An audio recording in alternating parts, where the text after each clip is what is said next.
কি স্টিচ দিয়েছি, কি সুতো ব্যবহার করেছি বা তার সুতো ব্যবহার করেছি সব কিছু ভিডিওতে বলবো। তোমরা স্কিপ না করে ভিডিওটা দেখতে থাকো। হ্যালো বন্ধুরা, তোমরা সবাই কেমন আছো? আশা করি তোমরা ভালো আছো। আমিও খুব ভালো আছি। আজকে এই কিউট কিউট ছোট্ট ফুলটা টিউটোরিয়াল নিয়ে চলে এলাম তোমাদের জন্য। ড্রয়িং করার সময় করিয়ে আর কাজ করতে করতে হয়ে যায় আরেক।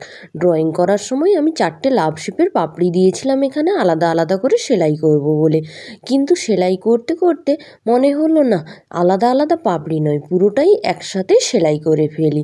যেই ভাবা সেই কাজ। আরম্ভ করেছিলাম কিভাবে আর শেষ করলাম কিভাবে, পুরো আলাদা রকম হয়ে গেল। এরকম আমার সাথে প্রায়শই হয়, ভাবি এক আর কাজ করতে করতে হয়ে যায় আরেক। এরকম কার কার তোমাদের সাথে হয় তোমরা কিন্তু কমেন্ট করে জানিও। ড্রয়িং করার সময় একটা কাজ ভেবে ড্রয়িং করি, আর কাজটা করতে করতে মনে হয় না এইভাবে নয় অন্যরকমভাবে করলে হয়তো আর একটু বেশি ভালো লাগবে। যেই ভাবা সেই কাজ সেভাবেই করতে শুরু করি, তাই প্রথমে আরম্ভ যেভাবে করি আর শেষটা কিন্তু একই রকম হয় না। এরকম ছোট্ট ছোট্ট ফুলগুলো যদি তোমরা শাড়িতে বা সালোয়ার কামিজে বা বেবি ফ্রকে করো তাহলে দেখতে খুবই সুন্দর লাগবে। ফুলটা খুবই ছোট, তাই বেশি সময় লাগবে না করতে।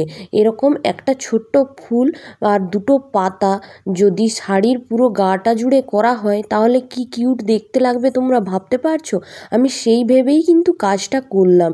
এরকম ছোট্ট একটা কিউট ফুল পুরো বডিতে কাজটা করলে খুব সুন্দর লাগবে। তা তোমরা শাড়িতেই করো বা বেবি ফ্রকে বা সালোয়ার কামিজে, অসাধারণ সুন্দর দেখতে লাগবে। কিন্তু এখানে আমি কিন্তু 4 রকমের সুতো ব্যবহার করেছি।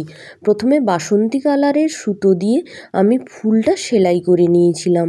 তারপরে একটা ডিপ পিঙ্ক কালারের সুতো দিয়ে ফ্রেঞ্চ নটটা করে নিয়েছি। ফুলের মাঝখানের রেনুর অংশটা যেন ফ্রেঞ্চ নট ছাড়া কমপ্লিটই হয় না। আমার কিন্তু ওখানে ফ্রেঞ্চ নট ছাড়া অন্য কোনো স্টিচ দিতে খুব একটা ভালো লাগে না, তাই আমি যখনই এরকম ফুল করি তখন মাঝখানটা কিন্তু ফ্রেঞ্চ নট দিয়েই ভরাট করি। এরপর একটা হালকা গোলাপি কালারের সুতো নিয়ে আমি ফুলের চারপাশটা আরেকবার সেলাই করে নিচ্ছি। দেখতে খুবই সুন্দর লাগে। এরকম একবার ফুল সেলাই করার পরে পাপড়ির ওপরের অংশটাতে যদি আরেকবার সেলাই করা হয় তাহলে খুব সুন্দর লাগে দেখতে। ফুলটা প্রায় সেলাই করা শেষ হয়ে গেলে আমি একটা ডিপ সবুজ কালারের সুতো নিয়ে কিন্তু পাতাগুলো সেলাই করে নিচ্ছি। অ্যাজ ইউজুয়াল পাতাতে তো আমার ফিশবোন স্টিচ চাই।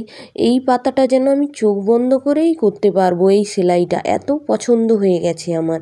একটা কথা কিন্তু বলতে ভুলে গেছি, ফুলের পুরো কাজটাই কিন্তু আমি ব্ল্যাঙ্কেট স্টিচ দিয়েই করেছি। আমার ভিডিওগুলো যদি তোমাদের ভালো লেগে থাকে তাহলে অবশ্যই করে শেয়ার করো বন্ধুরা। ধন্যবাদ।